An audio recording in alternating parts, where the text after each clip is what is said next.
자, 이제 우리가 8장 예외 처리 부분인데요. 예외 처리는 앞서 우리가 했던 부분에 대해서 조금씩 야금야금씩 나오긴 했었어요. 나오긴 했었는데 구체적으로 디테일하게 제가 설명을 드린 바는 없죠. 그래서 이제 이 예외 처리를 좀 배워볼까 하는데요. 자, 익셉션 핸들링이라고 합니다. 자, 따라합니다. 익셉션 핸들링. 익셉션 핸들링. 이게 바로 예외 처리를 영어로 한 게 바로 익셉션 핸들링입니다. 아시겠죠? 네. 자, 예외 처리 보죠. 자, 우리가 흔히 이거 프로그램 에러 났다 이렇게 얘기하죠, 그죠?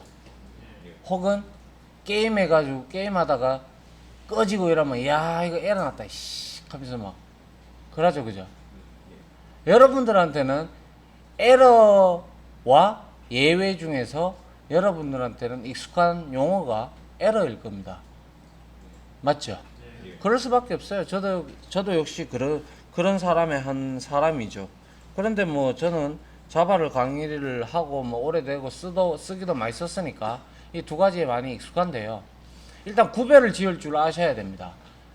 뭐 통상적으로 의례적으로 저도 에러 났다 뭐 이렇게 얘기를 하긴 하지만 명확하게 우리가 구별을 지을 수가 있어야 돼요. 이제 이 단원을 배우게 되시면. 자, 에러라는 건요, 모든 걸 지칭하는 거죠. 모든 걸 통합해서 지칭하는데, 구태여서 우리가 나누어 보자라고 생각을 해본다면,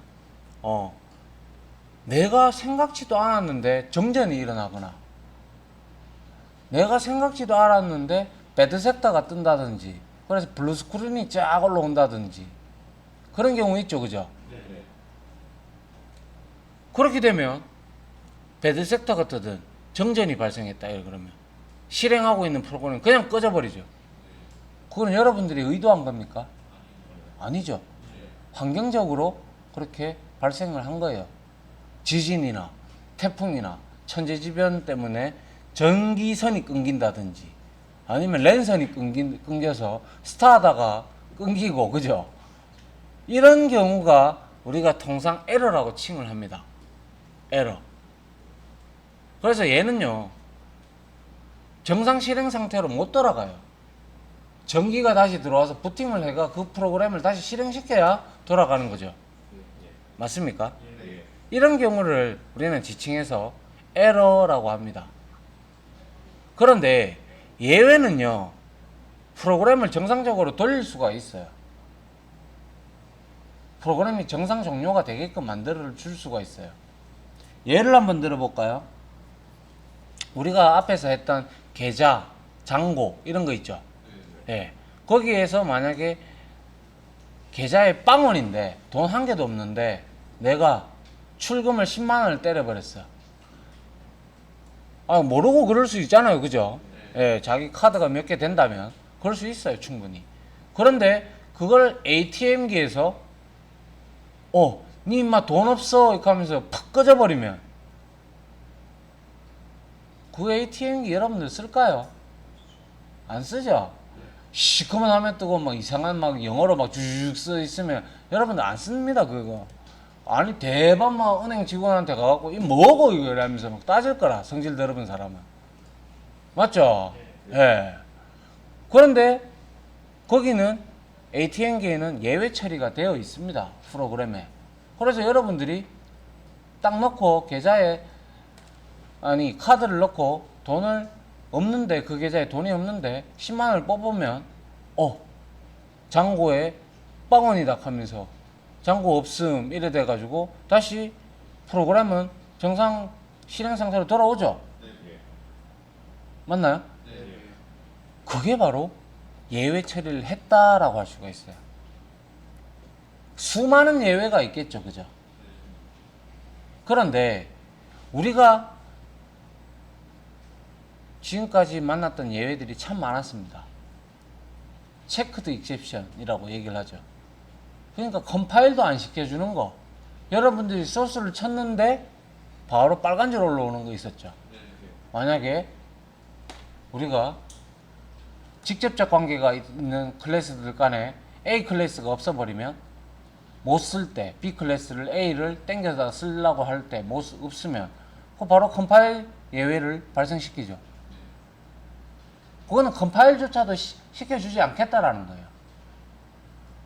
야, A 클래스가 없는데 뭐 이거 실행시켜주고 이 뜻이죠. 그죠?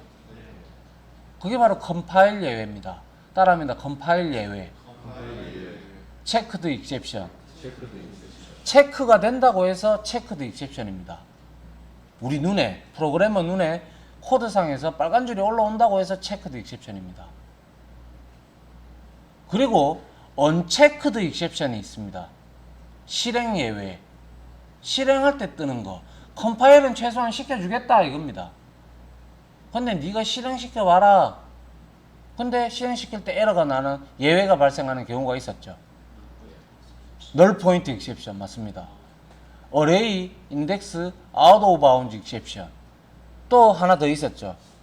뭐 있었나요? 다양성에서도 나왔는데. 어? 클래스 캐스트 익셉션 있었죠. 형변화 뭐 한다. 기억나죠? 예. 그런 것들은 체크드 익셉션입니까? 코드에서 체크해 줍니까? 안 해줘요. 실행 뜩 시키 놓기는 막 디버그 창 뜨고 난리 나죠. 그건 실행 예외죠. 런타임 익셉션 따라합니다. 런타임 익셉션. 이거를 런타임 익셉션이라고 하고, 그리고 체크드 익셉션은 컴파일 익셉션, 컴파일 예외입니다. 이해갑니까? 자, 그렇게 바라봤을 때 한번 보죠. 정리를 한번 해보죠. 에러. 의도치 않게 프로그램이 종료되는 것을 에러라 한다. 여기 밑에 있어요. 정전, 배드 섹터. 배드 섹터가 뭔지 모르는 사람 있나요, 혹시? 손 들어봐요. 부끄러운 거 아닙니다. 설명해 줄 테니까. 자, 이 컴퓨터 구조 시간에 배워야 되는 건데. 자, 배드 섹터 얘기가 나와. 정전은 알죠? 예. 네. 배드 섹터라는 건 뭐냐면요. 빨리 설명드릴게요. 자, 이게 SSD입니다. Solid State Disk. 그죠? 예. 이 Solid State Disk. 하드 디스크보다 속도를 상당히 향상되게 만들어졌죠. 맞죠? 그래서 대다수가 요즘에는 SSD는 기본적으로 장착을 합니다. 그죠? 메가수에 따라, 기가수에 따라, 용량에 따라서 좀 달라질 수 있겠지만. 그런데 이러한 디스크나 헤드 밑에 뒤에 디스크라고 붙는 것들이 있어요. 컴팩트 디스크, CD죠. 그리고 하드 디스크, 디스크 붙었죠. 솔리드 스테이트 디스크, SSD, 디스크 붙었어요. 그리고 선생님 어릴 때 썼던 플라피 디스크, 3.5인치, 5.25인치 세대입니다. 그 세대입니다, 제가. 여튼 그러한 것들은요, 통상적으로 이렇게 되어 있습니다. 일단 우리가 볼 때는 사각형으로 되어 있어요. 하드 디스크든 SSD든 뭐든 간에 다 사각형으로 겉모습은 보이죠. 그러나 실제적으로 하드디스크 뜯어보신 분 없죠? 뜯어봤어요. 뜯어보면 요렇게 디스크 형태, CD 형태로 되어 있는 게 있어요. 보셨죠? 예, 요렇게 되어 있어요. 그리고 나서 우리가 하드디스크의 성능을 따질 때 RPM이라는 것도 따집니다. 분당 돌아가는 수, 그죠? 맞습니까? 예. 그래서 RPM이 7200이니 9600이니 그러면 9600이 좋겠죠. 속도가 그나마 7200보다 분당 돌아가는 횟수, 이게 회전수죠. 이렇게 회전을 한다고요. 이거를 더 디테일하게 뜯어보면요, 디스크가 이렇게 되어 있어요. 요즘에는 기본적으로 다 포맷이 돼서 나오죠. 근데 여러분들한테 포맷이 뭐냐 물어보면 여러분들 압니까? 모른다고요. 대다수가. 야, 뭐 그거 포맷 안 돼서 그래 임마. 그 포맷이 뭔데? 그건 몰라. 맞죠? 그게 문제죠. 포맷이라는 거는요, 여러분들 왜 제가 실례로 이렇게 토양이 있어요. 토지가 있어요. 그런데 그냥 척박한 땅이라고 칩시다. 이 땅에 여러분들이 어떠한 나무나 식물이나 이런 작물을 이제 재배를 하고 싶어. 맞죠? 그러면 어떻게 해야 돼요, 먼저? 밭을 갈아야죠. 그리고 이랑을 내야 되고. 맞죠? 그리고 비닐도 덮어야 되고. 여러 가지 작업들을 합니다. 그죠? 그게 바로 포맷하고 똑같은 겁니다. 요즘에는 공장에서 이미 포맷이 되어서 나오기 때문에 학생들은 잘 몰라요. 하지만 제가 어렸을 때는 그냥 이거 척박한 땅으로 이렇게 디스크가 나왔어요. 그래서 반드시 포맷이라는 명령어가 프롬프트 상에, 명령 프롬프트에 C 드라이브 이렇게 되어 있으면요, 여기다가 포맷 B 드라이브 엔터 이렇게 쳐야 돼요. 그러면 여러분들 파일 시스템이라고 들어봤습니까? 그거는 들어봤겠지. NTFS 맞죠? NTFS 그건 윈도우에서 쓰는 바이트 단위의 그 파티션을 나누어서 그렇게 포맷하겠다라는 뜻이고, 그 파일 시스템의 종류도 많습니다. FAT가 있고요, FAT32가 있고요, NTFS가 있고요. 이제 하나 더 나오려고 하고 있는데 그거는 아직까지 잘 모르겠습니다. 여튼 이제는 NTFS로 정해져 있기 때문에 이 저장 매체를 제조하는 회사에서는 대다수가 포맷을 해서 나옵니다. NTFS라고 규격이 정해져 있기 때문에 문제가 없습니다. 그런데 예전에는 그런 게 없었기 때문에 그냥 맨 땅에 헤딩하는 형태로 이렇게 나왔기 때문에 포맷이라고 이렇게 됩니다. 해서 포맷을 딱 하면요, 여러분들 CD 보신 분들 많을 거예요. CD를 이렇게 빛으로 반사를 시켜보면요, 이렇게 되어 있어요. 이렇게 동글뱅이가 이렇게 여러 개가 있죠. 그죠? 맞습니까? 그리고 이 CD가, 컴팩트 디스크가 읽혀지는 부분까지만 이렇게 동글뱅이가 되고, 요까지만의 데이터가 다 저장이 안 돼 있다. 그럼 이거는 그냥 동글뱅이 표시가 없어요. 자세히 보십시오. 한번 나중에 집에 가서. 그렇게 돼 있어요. 그러면 요까지가 데이터가 굽힌 거예요. 비트 디지털 신호로 이런 형태로 굽혔어요. 이렇게. 그래서 올라간 거는 1이고 내려간 건 0으로 해서 1,0밖에 인식을 못하니까 이런 형태로 굽혀 있어요. 굽혀 있는데 포맷을 하게 되면 이러한 형태로 동글뱅이를 만들어 주죠. 이렇게 이 밭을 가는 거죠. 그 다음에 여기에다가 이렇게 2랑을 냅니다. FAT 혹은 FAT32 혹은 NTFS 그 할당하는 바이트 크기만큼 이렇게 잘라줍니다. 이렇게 여기도 이렇게 잘라주고. 그러면 우리가 이 공간을 두고 우리는 섹터라고 합니다. 섹터. 알겠습니까? 섹터가 뭡니까? 구간이라는 뜻이죠. 그죠? 어느 한 지역, 구간, 이걸 섹터라고 합니다. 영어로. 그런데 이러한 디스크들이 하드디스크에는 아주 촘촘하게 겹겹겹겹이 이렇게 쌓여 있습니다. 뜯어보신 사람은 아실 거예요. 눈에는 잘 안 보입니다. 아주 세밀하게 이렇게 겹겹이 돼 있어요. 그걸 던져보면 압니다. 던져보면 아주 소량으로 이렇게 깨져서 나옵니다. 던져보세요. 저는 몇백 번도 더 던져봤습니다. 키보드도 뭐 수십 개 부숴먹는데 뭐. 그래 해야 늘죠. 그죠? 오버클럭 하다가 뭐 다 날리 먹고. 해봐야 늡니다. 그것도. 여튼 이런 형태로 만들어진 게 섹터고, 이런 것들이 이 하드디스크에는 용량의 그 용량만큼 계속 세밀하게 디테일하게 여기에 쌓이죠. 그리고 어떻게 여기에 우리 왜 LP 디스크 아시죠? 이만한 거 검은 디스크판, 그거 이렇게 올리면 돌면서 노래 읽히죠, 그죠? 그런 거와 마찬가지로 요걸 읽는 놈이 있어요. 지 이렇게 읽는 놈이 있어요. 지진계처럼 읽는 놈이 있어요.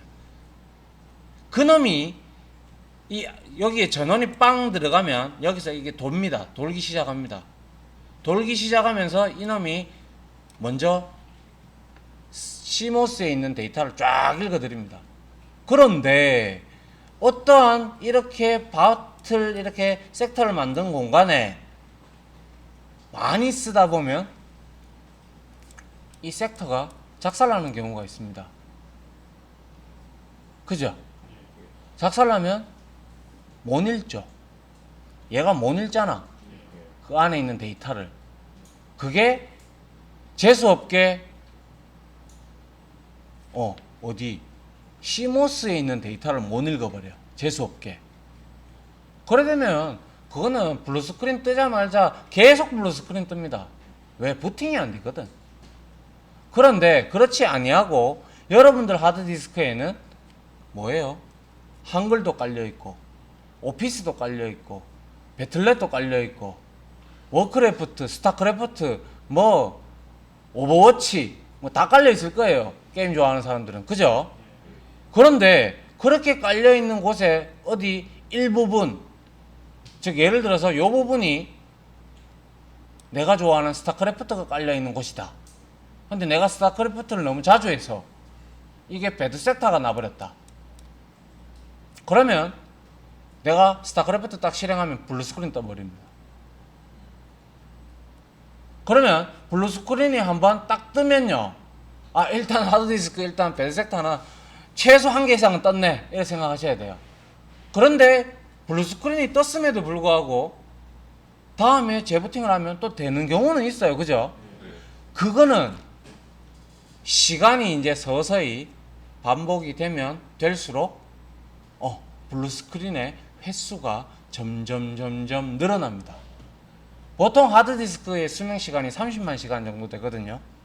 아 내가 뭐 하드디스크 여기 팔러 왔나 이런 얘기를 왜 하는지 모르겠지만 여튼 배드 섹터가 나와서 이렇게 설명을 드리는 겁니다. 이런 걸 두고 배드 섹터라고 합니다. 이건 내가 원하지 않던 결과죠. 어차피 하드디스크는 소모성입니다. 그죠? 그러다 보니까 생길 수밖에 없어요. 근데 처음에 한번 생기고 텀이 한 달 뒤에 또 한번 생겼다. 그 다음에는 보름으로 줄어듭니다. 그 다음은 또 줄어들겠죠. 이렇게 점점 줄어들면서 결국에는 이건 뻑이 나죠. 그리고 여러분들이 컴팩트 어릴 때 이런 경우 많이 들어봤을 거예요. CD 밑으로 잡지 마라 그러죠. 끝에 잡든지 중간에 손가락 넣어서 잡으라 그러죠. 그 이유가 뭘까요? 여기에 손가락 지문 들어가면 데이터 손실오죠. 이것 때문에. 이해갑니까? 그러면 막 CD 튄다 그러죠. 잘 안 들릴 때. 맞나요? 이제 이유 알겠죠? 됩니까? 재밌죠? 그 아주 단순한 내용인데도 불구하고 이렇게 심오하게 깊이 있는 내용이 있는 거 보니까 신기하죠? 이제 어디 가서 이렇게 설명하세요, 여러분들이 직접. 그래야 내 지식이 이 정도야 이 자식아, 이렇게 얘기할 수 있잖아. 맞죠? 예. 이제 배드 섹터가 뭔지 다 아시겠죠? 예, 좋습니다. 왜 했죠, 근데 이거? 여튼 그래서 이러한 경우가 발생이 되면 프로그램은 정상 실행 상태로 돌아갈 수 없습니다. 내가 다시 재부팅을 하지 않는 이상은. 그죠? 그래서 얘는 이런 걸 우리는 에러라고 합니다. 그에 반면에 사용자의 잘못된 조작이나 혹은 개발자의 잘못된 코딩으로 인한 문제, 오류 발생을 하면 우리는 이걸 두고 예외라고 합니다. 예외. 예외 많이 경험하셨잖아. 그죠? 그래서 이 예외가 발생이 되면 프로그램이 종료가 됩니다. 다만 이 예외를 그냥 놔두면 종료가 되지만 예외 처리를 하게 되면 우리가 잘못된 코딩이라고 할 값이라도 프로그램이 종료가 되지 않고 뭐가 잘못됐습니다 알려주고 정상 실행하면서 그대로 종료가 됩니다. 알겠습니까? 이해됩니까? 자, 그래서 딱 한마디로 요약을 해보면 예외 처리의 목적은 프로그램을 정상 실행 상태로 돌리는 것이 예외 처리의 목적이 되겠죠. 퍽 꺼져버리면 슈전 퍽 꺼지고 이러면 여러분들 기분 좋습니까? 그 프로그램 쓰겠습니까? 누가? 안 쓰겠죠? 그게 바로 이제 예외 처리를 안 해서 그런 거예요. 그런데 이러한 예외 처리는 이제 두 개로 나뉜다고 앞서 설명을 드렸습니다. 체크드 익셉션, 그죠? 컴파일 체크. 얘는요 그냥 예외를 띄워버려요. 코드에다가 빨간색으로. 그럼 컴파일조차 안 시켜줘요. 그럼 여러분들 빨간색 뜨면 그 빨간색 없애려고 여러분들 막 찾잖아. 그런 예외가 바로 일반 예외, 컴파일 예외, 체크드 익셉션 똑같은 말입니다. 아시겠죠? 그 다음 실행 예외가 있는데요. 이게 가장 골치 아픈 놈입니다. 이건 나타내니까 잡으면 돼요. 여러분들 베타 테스트를 왜 하는지 아십니까? 게임 같은 경우 뭐 사전 예약 해라 해서고 이질할병 하죠. 그러면서 뭐 사은품 준다 해서고 맞죠? 왜 그럴까요? 결국에는 금마들 지금 당장에는 돈을 얼마 줄지 몰라도 사전 예약해 놓고 베타 테스트로 이렇게 릴리즈 하죠. 그럼 글마들이 사용하다 보면 버그 잡아줍니다. 글마들이 못 잡는 버그 사용자들이 더 잘 잡아내거든요. 유저들이 이래가 안 됩니다. 그러면 너 당첨 교촌 치킨 뭐 이래 줍니다. 근데 결국에는 그거는 회사가 좋은 거죠. 왜? 버그 그 게임이 인기가 좋아지면 버그 없는 게임이다 이렇게 인정이 돼 버리면 평점도 높아지고 또한 매출도 높아지죠. 그런데 그런 베타 테스트도 안 거치고 릴리즈 배포해버리면 바로 개판 소리 듣습니다. 세상에는 완벽한 프로그램은 절대 없습니다. 제가 누차 얘기했습니다. 이 부분. 그죠? 맞습니까? 예. 그래서 요 놈이 골치 아파요. 런타임 익셉션. 이건 해봐야 알거든. 내가. 그래서 얘는 언체크드 익셉션이라고도 하고요. 얘는 예외 처리 코드를 생략하더라도 컴파일을 시켜줍니다. 일단. 그래서 아까 제가 얘기했듯이 널 포인트 익셉션, 인덱스 아웃 오브 바운드 익셉션, 넘버 포맷 익셉션. 넘버 포맷 익셉션도 봤잖아. 어디서 봤는데? 이거 봤잖아. integer parse int 이렇게 했는데 여기다가 AAAA 됩니까? integer parse int 뭔데요? 스트링을 숫자로 바꿔주는 정적 메서드죠. 그런데 AAAA 넣으면 이 숫자 바꿀 수 있나요? 못 바꾸죠. 그때 발생하는 게 바로 넘버 포맷 익셉션입니다. 알겠습니까? 예. 그런데 자, 여러분들이 배열을 배워보셔서 아시겠지만 어레이 인덱스 아웃 오브 바운드 익셉션도 실행 예외입니다. 그런데 여러분들이 뭐 배열에 대해서 많은 프로그램을 했고 문제도 많이 풀었어요. 그죠? 그러다 보니까 이쯤 되면 이렇게 되면 에러가 될 거야. 예외가 발생할 거야 라는 거 알잖아요. 그게 바로 뭡니까? 경험이죠. 프로그래머의 경험이죠. 그 경험에 따라서 이 실행예외는 줄일 수도 있겠네요. 맞잖아요. 인덱스 10이라고 해놓고 방은 5개 잡아놓고 말 안 되는 소리죠. 그죠? 그래서 경험에 따라서 예외 처리가 코드를 작성하면 많은 예외를 줄일 수가 있겠네요. 맞습니까? 예. 좀 서론이 좀 많이 길었는데 여러분들한테 정확하게 에러와 예외를 구분을 지을 줄 아셔야 하기 때문에 제가 이렇게 설명을 드렸습니다. 됐나요? 네. 뭐지? 계속 코딩만 하다가 이론 수업 하니까 잠 와가지고 지금 큰일 났네. 여튼 뒤에 거까지 봅시다. 자, 예외 클래스가 있는데요. 이 예외 클래스에도 조상이 있습니다. 최고 대가리가 있습니다. 누굽니까? 자바 랭 패키지에 있는 exception이라는 클래스입니다. exception. 모든 예외는 exception을 상속받습니다. 물론 여기 위에는 뭐가 있다? 오브젝트가 있습니다. 그래서 모든 예외에서만큼의 조상은 최고 조상은 exception이다 이렇게 보시면 돼요. 알겠습니까? 네. 그래서 봅니다. 예외의 최고 조상인데 그런데 실행 예외냐? 일반 예외냐? 컴파일 예외냐? 구분 지을 수 있는 클래스가 하나 있어요. 그게 바로 런타임 익셉션입니다. 이놈을 상속을 받으면 실행 예외입니다. 런타임 익셉션 클래스들입니다.